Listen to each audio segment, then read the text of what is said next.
মোনালিসার বিরুদ্ধে প্রমাণ দেখালো কম্পাস, অবাক হয়ে গেল অভিজ্ঞান দত্ত। হ্যাঁ বন্ধুরা, এমনটাই দেখা যাবে। বিস্তারিত জানতে ভিডিওটিতে লাইক দিয়ে চ্যানেলটি সাবস্ক্রাইব করে দেখতে থাকুন।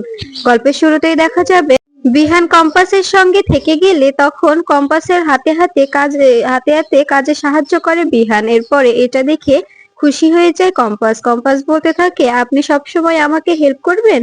তখন তখন বিহান বলতে থাকে, হ্যাঁ, সবসময় আমি তোমার পাশে থাকবো। তখন কম্পাস বলতে থাকে, এভাবে আমার পাশে থাকবেন, এভাবে এভাবে সবকিছুতে আমাকে সায় দিবেন। আমাকে যদি সবসময় আপনি এভাবে আটকে দেন তবে কেমন হয় বলুন তো? তবে ব্যাপারটা কেমন দেখায় না? সবাই বলবে যে ওদের হাজবেন্ড ওয়াইফের মধ্যে কোনো মনোমালিন্যতা আছে হয়তো, এজন্য ওরা কেউ কারো কথা সহ্য করতে পারে না, কেউ কাউকে দেখতে পারে না। সবাই সবসময় ঝগড়াঝাটি লেগেই থাকে। তখন দেখা যায় বিহান বলতে থাকে, কম্পাস, তুমি এভাবে বলছো কেন? আমি তো তোমার সঙ্গে এখন সবসময় ভালো ব্যবহার করার চেষ্টা করি। তখন তখন কম্পাস বলতে থাকে, এভাবে এভাবে সবসময় ভালো ব্যবহার করবেন, আমার পাশে থাকবেন। তবে ওই মোনালিসার মুখের চুনকালি কি করে লাগাতে হয় আমিও এটা দেখে নেব। মেয়েটা অনেক জ্বালিয়েছে, এখন ওকে অবশ্যই শিক্ষা দিতে হবে। তা না হলে ও আরো আরো বেশি বেড়ে যাবে, ওর ভবিষ্যৎটাই নষ্ট হয়ে যাবে। আস্তে আস্তে মেয়েটা ক্রিমিনাল হয়ে উঠছে। কাকিমা জানেন, সবসময় আমার কাছে কান্না করে আর বলতে থাকে দাদুর জন্য মেয়েটা একদম ক্রিমিনাল হয়ে যাচ্ছে। তখন বিহান বলতে থাকে, হ্যাঁ, আমি বুঝতে পারছি যে মোনালিসা সত্যি একটা ক্রিমিনালে পরিণত হচ্ছে। মেয়েটা সব জ্ঞান বুদ্ধি হারিয়ে ফেলছে। ওকে এভাবে চলতে দিলে ওর ভবিষ্যৎ পুরো অন্ধকার হয়ে যাবে। শেষমেশ দেখবে যে এমন একটা কাজ করে ফেলেছে, তার জন্য ওকে জেলের পিছনে কাটাতে হচ্ছে। তখন তখন কম্পাস বলতে থাকে, এই জন্যই তো বলছি ওর ওর এসব কাজ বন্ধ করতে হবে। ওকে ওকে এসব কাজ থেকে বিরত রাখতে হবে। ওকে বোঝাতে হবে যে আপনি বিবাহিত, আপনার জীবনে ওর কোনো জায়গা নেই। তখন বিহান বলতে থাকে, ঠিক বলেছো তুমি। তখন কম্পাস বলতে থাকে, আচ্ছা সত্যি করে বলুন তো, আপনি মোনা ম্যামকে এখনো ভালোবাসেন? আপনি কি মোনা ম্যামকে চান? তখন বিহান বলতে থাকে, না কম্পাস, আমি মোনালিসাকে ভালোবাসি না। আমি মোনালিসাকে ভালোবাসি না। এরপরে কম্পাস বলতে থাকে, কি বলতে চাইছিলেন আপনি? আটকে গেলেন কেন? তখন বিহান বলতে থাকে, না থাক, কিছু না। তখন কম্পাস মনে মনে বলতে থাকে, আমি আমি বুঝতে পারছি যে আপনি এখন একটু একটু করে আমাকে ভালোবেসে ফেলছেন, কিন্তু নিজের ইগোবোধ থেকে বলতে পারছেন না। আর বললে যদি আমি কিছু বলি, আপনি চাইছেন আমি আগে বলি? আমিও বলবো না, আমার এত কিসের দরকার, আমার এত কি প্রয়োজন পড়েছে যার জন্য আমি ওকে আগে থেকে বলতে যাব? আমার কোনো প্রয়োজন নেই। আমি যেভাবে আছি এভাবেই ভালো আছি। আমি অন্য কারো সহনশীলতায় পড়তে চাই না। এরপরে দেখা যায় বিহান বলতে থাকে, এই কোথায় হারিয়ে গেলে, কি ভাবছো তুমি? তখন কম্পাস বলতে থাকে, না না, কিছু না। এরপরে বিহান বলতে থাকে, আচ্ছা, তো তুমি সত্যি করে বলো তো, এই প্যান্ডেলটা কে নষ্ট করলো? তখন কম্পাস বলতে থাকে, আপনি বিশ্বাস করবেন? তখন তখন বিহান বলতে থাকে, হ্যাঁ করব। তখন কম্পাস বলতে থাকে, আমার কাছে প্রমাণও আছে, কিন্তু আমি দেখাতে চাচ্ছি না। মেয়েটাকে সবাই মিলে দোষারোপ করবে আর আরো আবার আবার নিজেকে অপরাধ বোধে আবার আবার কোনো একটা অপরাধ করে বসবে। তখন তখন বিহান বলতে থাকে, কে কে করেছে সেটা শুধু বলো।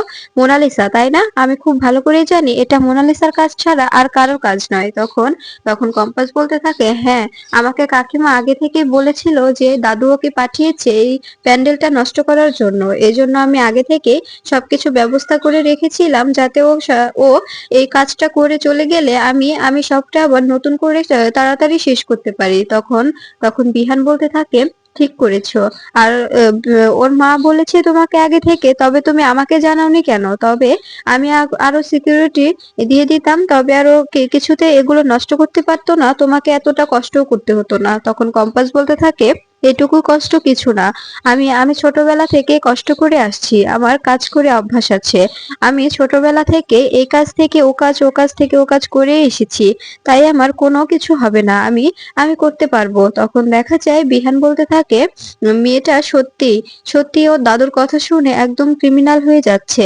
এর থেকে যদি বড় একটা অঘটন ঘটিয়ে ফেলে, তুমিও ওকে সায় দিচ্ছ। কম্পাস, তুমি বোঝার চেষ্টা করো। এভাবে ওকে বারবার আড়াল করলে ও আরো আরো আশকারা পেয়ে পেয়ে আরো উপরে উঠে যাবে, তখন হঠাৎ দেখবে এমন একটা কাজ করেছে সেদিন আর তুমি সাহায্য দিতে পারছো না। সেদিন সেদিন অবশ্যই ওকে সবার সামনে আনতে হবে। তখন তখন কম্পাস বলতে থাকে, আমি চেষ্টা করছি মেয়েটাকে একটু যাতে ভালো করা যায়, কিন্তু ও তো কিছুতেই থামছে না। ওকে ওকে কে আমার মনে হচ্ছে এই কলেজে অন্য কেউ আছে যে কিনা ওকে আরো সায় দিচ্ছে, ওকে সব কাজে সাহায্য করছে। তখন ওকে সব কাজে সাহায্য করছে, কিন্তু কে সেটা আমাদের জানতে হবে। আমাদের জানতে হবে যে এই লোকটি কে, যে আড়াল থেকে সব সময় মোনালিসাকে সাহায্য করে যাচ্ছে। তখন দেখা যায় বিহান বলতে থাকে, কে তুমি, তুমি কাকে সন্দেহ করছো? তখন কম্পাস বলতে থাকে, আচ্ছা আপনি বলুন তো মুক্তিমাসি কোথায়? মুক্তিমাসি বাইরে গেল, এরপরে থেকে তো আমাদের কারো সঙ্গে যোগাযোগ করেনি।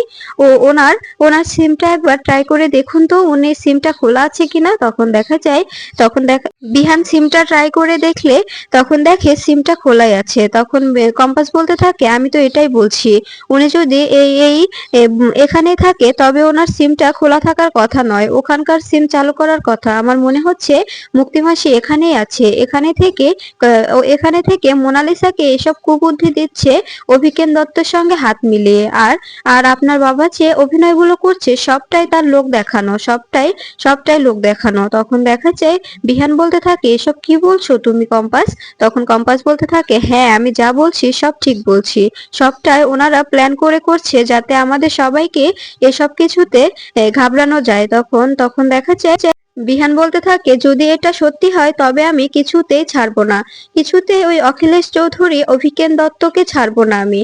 তখন দেখা যায় কম্পাস বলতে থাকে, জানেন ওই বকলিয়ামে যে ফ্যাক্টরি গুলো সবগুলোই অভিকেন দত্ত আর অখিলেশ চৌধুরীর নামে কেনা। ও অবশ্য ওখানে অখিলেশ চৌধুরীর নাম নেই, কিন্তু কিন্তু এগুলো অভিকেন দত্তর হলে অখিলেশ চৌধুরী এর সঙ্গে যুক্ত আছে। আর ওই বকলিয়ামের যে ফ্যাক্টরি গুলো আছে ওখানে আমি জিতকে পাঠিয়েছিলাম, জিত অনেকগুলো পেপারস এনেছিল, আর অভিকেন দত্ত লোক পাঠিয়ে দিয়েছিল সেই পেপারস গুলো ছিনিয়ে নেওয়ার জন্য, কিন্তু পেপারস গুলো আমি কিছুতেই দিইনি। আমি ওই ফাইলের মধ্যে আমাদের কোশ্চেন পেপার ঢুকিয়ে দিয়ে পেপার গুলো রেখে দিয়েছি। তখন বিহান বলতে থাকে, তুমি কি বলছো, এসব পেপার গুলো কোথায়? তখন কম্পাস বলতে থাকে, পেপার গুলো আমার কাছেই আছে, আমি সময় বুঝে বের করব। তখন তখন বিহান বলতে থাকে, ঠিক আছে, সময় বুঝে সবকিছু বের করে সবকিছু দিয়ে দিবে। আর আর ওদেরকে শাস্তি অবশ্যই পেতে হবে। আমার বাবা বলে আমি বলছি না যে ওনাকে বাঁচিয়ে দাও, ওনাকেও শাস্তি পেতে হবে। উনি যে বড় একটা অপরাধ করেছে, এর জন্য ওকে কিছুতেই ছাড়া যাবে না। এরপরে দেখা যায় কম্পাসকে বিহান বলতে থাকে, আচ্ছা মোনালিসার বিরুদ্ধে তোমার কাছে কোনো প্রমাণ আছে? তখন কম্পাস বলতে থাকে, হ্যাঁ আমি আগে থেকে একটি হিডেন ক্যামেরা লাগিয়ে রেখেছিলাম, সেখানে মোনালিসা তার দলবল নিয়ে সঙ্গে মাহি ও অরিনকে নিয়ে এসব কিছু করেছে। তখন বিহান বলতে থাকে, যদি সত্যি হয় এসব, তবে তবে এবার মোনালিসাকে একটা শিক্ষা দেওয়া দরকার। এবার শিক্ষা পেলে তবে ও বুঝতে পারবে যে ও যখনই কিছু করতে চায় সবসময় কম্পাস ওকে ধরে ফেলে, তাই ও একটু যদি শুধরোয়। তখন তখন দেখা যায় কম্পাস রাজি না হলে বিহান অনেক রাগারাগি করে। এরপরে কম্পাস প্রমাণ নিয়ে অভিকেন দত্তের বাড়ি চলে আসে, আর সেখানে এসে অভিকেন দত্তকে দেখায় যে এই ভিডিওটা যদি আমি পুলিশের কাছে দিয়ে দিই তবে আপনার নাতনির কি হবে আপনি বুঝতে পারছেন? তখন অভিকেন দত্ত বলতে থাকে, এসব কি বলছো তোমরা, আমার নাতনি এসব করেনি, এটা এডিট করা ভিডিও। তখন মোনালিসা অনেক ভয় পেয়ে যায় আর বিহানের কাছে ক্ষমা চাইতে থাকে আর বলতে থাকে, বিশ্বাস করো বিহান, আমি এটা করতে চাইনি, আমি তোমাকে ভালোবেসে এটা করেছি। তখন বিহান অনেক রেগে যায় আর বলতে থাকে, ভালোবাসলে কেউ কারো ক্ষতি করতে পারে না মোনালিসা, তুমি আমাকে ভালোবেসেছো, তবে তবে এটা তুমি বুঝতে পারোনি যে এটাতে আমার রেপুটেশন নষ্ট হবে। তুমি যদি আমাকে ভালোই বাসতে তবে তুমি এটা কিছুতেই করতে পারতে না, যে আমার এই রেপুটেশন নষ্ট করার জন্য তুমি এভাবে একটা অপরাধ করে বসলে, এটা এটা আমি মানতে পারছি না, তুমি এটা কিছুতেই করতে পারো না মোনালিসা।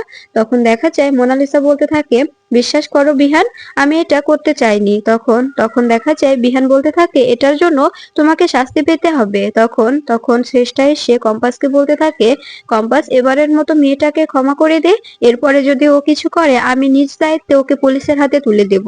তখন অভিকেন দত্ত শ্রেষ্ঠাকে বলতে থাকে, বৌমা তোমার এত বড় সাহস কি করে হয় আমার নাতনিকে নিয়ে কথা বলার? তুমি এখানে একদম কথা বলতে আসবে না, আর ওর হয়ে তোমাকে কারো কাছে হাত জোড়ো করতে হবে না। আমার নাতনির ব্যাপারটা আমি দেখে নেব, তুমি এখান থেকে যাও। তা না হলে তোমাকে কি বলেছিলাম তোমার মনে আছে তো? তখন শ্রেষ্ঠা চুপ হয়ে যায়। এরপরে কম্পাস বলতে থাকে, যতই যা বলো, কাকিমা বলেছে বলে তোমাকে আজকে ছেড়ে দিলাম, কিন্তু মোনা ম্যাডাম, এরপরে যদি আর কখনো তুমি কিছু করো, কাকিমা নয়, আমি নিজে তোমাকে পুলিশের হাতে তুলে দেব। আজকে